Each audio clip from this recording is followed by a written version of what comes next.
नमस्कार। कथा कथन में आपका स्वागत है। आज सुनिए सुधा जुगरान की लिखी हुई कहानी परछाई। 21 वर्ष की उम्र में उनकी पहली कहानी राष्ट्रीय स्तर की पत्रिका सरिता में छपी थी। तब से लेकर आज तक वे निरंतर लेखन में सक्रिय हैं। प्रस्तुत है कहानी मेरी जुबानी। मैं हूँ सीमा सिंह। माही को 2 शादियों के कार्ड एक साथ मिले, एक भाई की बेटी की शादी का और एक जेठ जी की बेटी की शादी का। दोनों शादियां भी एक ही दिन थीं और दोनों ही रिश्ते ऐसे कि शादी में जाना टाला नहीं जा सकता था। माही कार्ड को उलट पुलट कर ऐसे देखने लगी जैसे ध्यान से देखने पर कोई ना कोई सुराग मिल जाएगा या कोई दूसरी तारीख मिल जाएगी या फिर कोई दूसरी सूरत मिल जाएगी दोनों शादियां अटेंड करने की। वो क्या करेगी अब? भाई की बेटी की शादी में शामिल नहीं हो पाएगी तो भैया भाभी की नाराज़गी झेलनी पड़ेगी, और अगर जेठ जी की बेटी की शादी में शामिल नहीं हुई तो जेठ जेठानी उसकी मजबूरी समझकर कुछ कहेंगे नहीं, पर उनके प्यार भरे उल्हानों का सामना कैसे करेगी? किंकर्तव्य विमूढ़ सी वो पास पड़ी कुर्सी पर बैठ गई। विभव से पूछेगी तो इत्तेफाक से कह देंगे कि जो तुम्हें ठीक लगता हो वो करो।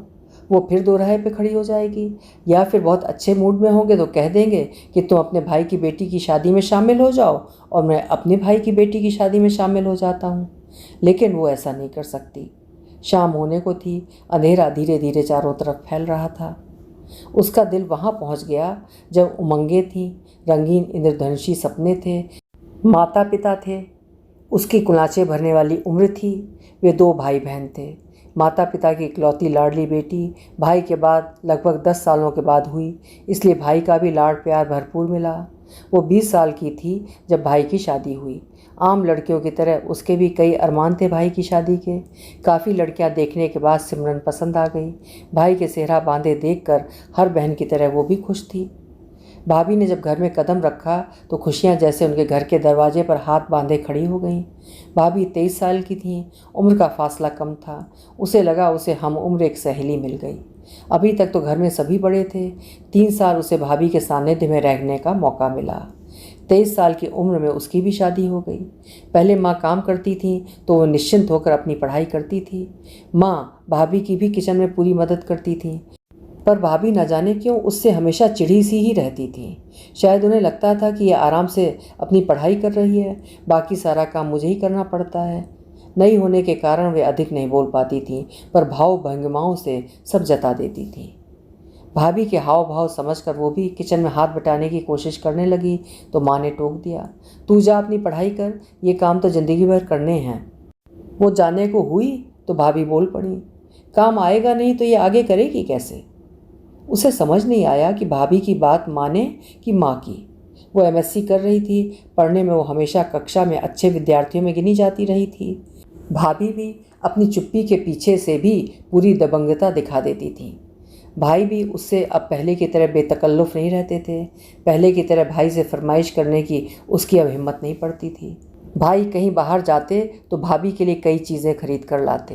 वो बहुत उम्मीद से देखती शायद उसके लिए भी कुछ खरीद कर लाए हों, पर ऐसा होता नहीं था। उसे किसी बात की कमी नहीं थी, पर भाई का कुछ न लाना जता देता कि अब उनकी ज़िंदगी में उसकी कोई अहमियत नहीं रह गई है। उसने ये मासूम सी शिकायत माँ से की तो उन्होंने उसे ही समझा दिया, ऐसा तो होता ही है पगली, तेरी शादी होगी तो तेरा पति भी तेरे लिए ऐसे ही लाएगा। पति के लिए पत्नी सब कुछ होती है, और लोग कुछ नहीं होते। होते हैं पर पत्नी से कम ही होते हैं। 2 साल तक भाभी का व्यवहार समझते हुए भी उसने अधिक ध्यान नहीं दिया।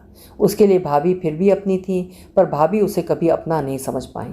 उसके 23 के होते होते माता पिता ने उसके लिए लड़का देखना शुरू कर दिया। विभव बैंक में अफसर थे। उनके घर में 2 भाई व 1 बहन और माँ थी। वहाँ सब कुछ अच्छा देखकर उसका रिश्ता तय हो गया और फिर उसकी शादी हो गई। उसने सोचा कि अब भाभी के साथ उसके रिश्ते सहज हो जाएंगे। जब वो कभी कभी आएगी तो भाभी भी उसे पूरा सम्मान देंगी। ससुराल में सभी ने उसे हाथों हाथ लिया, पर घर में जेठानी का ही राज था। वो पूरे परिवार पर छाई हुई थी। सास ननद व यहाँ तक कि उसके पति के दिलो दिमाग पर भी वही राज कर रही थी। वो अनायासी ईर्ष्या से भर उठी। मायके जाती तो वहाँ सब कुछ भाभी का और यहाँ तो सब कुछ जेठानी का। धीरे धीरे ना चाहते हुए भी उसके मन में जेठानी के प्रति ईर्ष्या की भावना घर कर गई। पति से कुछ भी पूछती तो एक ही जवाब मिलता कि भाभी से पूछ लो। साड़ी खरीदनी है तो साथ चलो, तो उसका जवाब मिलता भाभी के साथ चली जाओ, या फिर चलो भाभी को भी साथ ले चलते हैं, उनकी पसंद बहुत अच्छी है। खाने में क्या बनाऊं? भाभी से पूछ लो। सास भी बड़ी बहू से पूछे बिना कुछ ना करती, उसे सब प्यार करते पर महत्व बड़ी को ही देते। जेठानी के साथ समझौता करना उसे अच्छा नहीं लगता था। जेठानी उसका रुख समझकर बहुत संभल कर चलती, पर कुछ ना कुछ हो ही जाता। जेठ जेठानी कहीं जाते तो बच्चे घर छोड़ जाते। बच्चों की चाचा के साथ घूमने की आदत तो पहले से ही थी, अब चाची भी आ गई तो क्या। वे दोनों कहीं भी जाना चाहते तो दोनों बच्चे भी उनके साथ लग लेते। वो विभव को भुनभुनाती, नई शादी हमारी हुई है जेठ जेठानी की, वे दोनों तो अकेले जाते हैं और हमारे साथ ये दोनों को लगा देते हैं। तो क्या हुआ माही, उन्हें इस बात की समझ थोड़ी ही है, बच्चे ही तो हैं।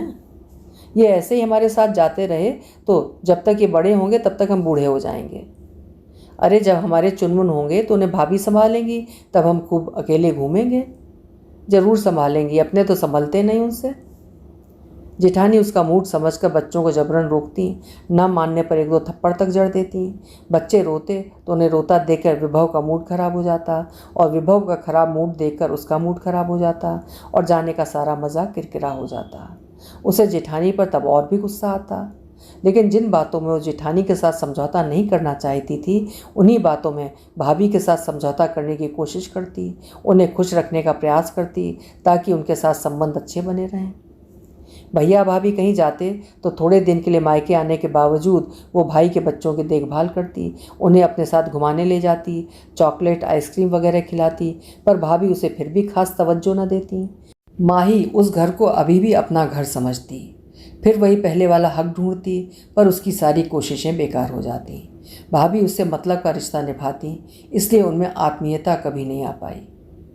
वो जब जब भाभी के साथ किचन में कुछ करने की कोशिश करती तो भाभी उसे साफ जता देती कि अब उनको उसका अपना किचन में छेड़खानी करना पसंद नहीं। वो 2-4 दिन के लिए आई है, माँ के साथ बैठे और जाए। फिर जब उसके बच्चे हुए तो सास बुजुर्ग होने की वजह से उसकी अधिक देखभाल नहीं कर पाई, पर जेठानी ने अपना तन मन लगा दिया, माँ जैसी देखभाल की उनकी। देखा माही, भाभी कितना ख्याल रखती हैं तुम्हारा। मैं कहता था ना कि उन्हें समझने में तुम गलती कर रही हो। जेठानी की देखभाल से वो पिघलने को होती तो विभव की बात से जल भुन जाती। पहले बच्चे के समय जब माँ ने बार बार कहा कि अब थोड़े दिनों के लिए मायके आ जा, तो 1.25 महीने के बच्चे को लेकर वो मायके चली आई। विभव से कह आई कि बहुत दिनों बाद जा रही हूँ, इसलिए आराम से रहूँगी, तुम्हें तो वैसे भी मेरी ज़रूरत नहीं है। जेठानी ने जाने की बात सुनी तो मना किया, तुम अभी कमज़ोर हो माही, खुद की और बच्चे की देखभाल नहीं कर पाओगी, यहीं रहो, थोड़े महीने बाद चली जाना। मेरी माँ व भाभी मेरी देखभाल करेंगी। भाभी का स्वभाव जानते हुए भी वो बोली। मायके पहुंची तो खुश थी वो, इस बार लंबे समय के लिए आई थी। जब घर पहुंची तो भावुक होकर माँ व भाभी से मिलना चाहा, पर भाभी का उखड़ा मूड देखकर उत्साह पर पानी फिर गया। माँ भी बहुत उत्साहित नहीं दिखी, लगा माँ ने रीति रिवाज निभाने व उसका मन रखने के लिए उसे मायके आने को कहा था।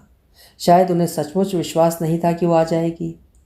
ससुराल में जेठानी उसके आगे पीछे घूमकर उसका ध्यान रखती, बच्चे की पूरी देखभाल करती। सास हर समय सबसे उसका ध्यान रखने को कहती। उसका बेटा सबकी आंखों का तारा था। वहीं मायके में माँ की भी काम करने की एक सीमा थी, फिर भी उनका पहला ध्यान अपने पोतों पोतियों पर ही रहता था, नहीं तो बहू की नाराज़गी मोल लेनी पड़ती। भाभी को तो उसकी देखभाल से मतलब ही नहीं था। जो खाना सबके लिए बनता वही उसके लिए भी बनता। एक दिन रात में तबीयत खराब होने की वजह से वो बच्चे की देखभाल भी नहीं कर पा रही थी। माँ ने रोते हुए बच्चे को उठा लिया, पर उसका पेट का दर्द नहीं रुक पा रहा था। माँ ने हार कर उसके भाई के कमरे का दरवाज़ा खटखटा दिया। बहुत मुश्किल से भाई की नींद खुली। उसने दरवाज़ा खोला। बेटा, माही की तबीयत ठीक नहीं है, पेट में दर्द हो रहा है। क्या माँ, तुम भी ना छोटी छोटी बातों के लिए जगा देती हो। अरे परहेज वगैरह न वो कुछ करती नहीं, हाजमा बिगड़ गया होगा, कोई दवाएं देती, बेकार में नींद खराब कर दी। सब कुछ करके देख लिया बेटा, पर दर्द नहीं रुक रहा। तो दर्द की कोई गोली दे दो, इतनी रात में मैं क्या कर सकता हूँ। और तुम भी माँ, कहाँ की जिम्मेदारी ले ली, उसे अपने घर भेजने की तैयारी करो, उनकी जिम्मेदारी है, वही संभालें। सो जाओ, अब सुबह देखेंगे, कहकर भाई ने दरवाज़ा बंद कर दिया। माँ लौट आई। ना माही ने कुछ पूछा, ना माँ ने कुछ कहा। उसने सब सुन लिया था। सारी रात वो दर्द से तड़पती रही। माँ सिरहाने बैठी रही, पर भाई भाभी ने सहानुभूति जताने की कोशिश भी न की। सुबह पेट दर्द कम हो गया, पर तबीयत फिर भी ठीक नहीं थी। लेकिन भैया भाभी ने ये पूछने की जहमत नहीं उठाई कि रात में तबीयत ठीक नहीं थी तो अब कैसी है। वो सोच रही थी कि उसकी इतनी तकलीफ़ में तो ससुराल में रात में पूरा घर हिल जाता, यहाँ तक कि बच्चे भी उठकर बैठ जाते। यहाँ माँ के अलावा सब सो रहे थे। सोचते सोचते उसका मन भारी सा हो गया। किस मृत तृष्णा में बंधी हुई वो बार बार यहाँ आती है और भैया भाभी के द्वारा अपमानित होती है। क्या खून के रिश्ते ही सब कुछ होते हैं? जेठ जेठानी उस पर जान छिड़कते हैं, लेकिन उन्हें वो अपना नहीं समझ पाती। उल्टा चाहती है कि उसका पति भी उन्हें अधिक तवज्जो न दे। वो बिस्तर पर गमगीन सी बैठी हुई थी, तभी माँ चाय लेकर आ गई। माही राहत की बात से दुखी होगी ये तो वे जानती थी, पर उनके हाथ में था भी क्या? क्या हुआ माही, अब तबीयत कैसी है तेरी? माँ स्नेह से उसका सिर सहलाते हुए बोली। अब ठीक है माँ, आपको भी तो रात भर सोने नहीं दिया मैंने। अरे कैसी बात कर रही है तू? अच्छा चल मुँह हाथ धो ले और चाय पी ले। माही चुपचाप चाय पीने लगी।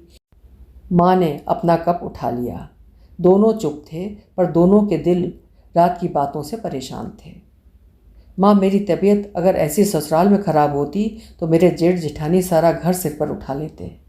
अचानक माही बोली तो माँ समझ गई कि माही क्या कहना चाहती है। वे धीरे से उसके पास खिसक आईं।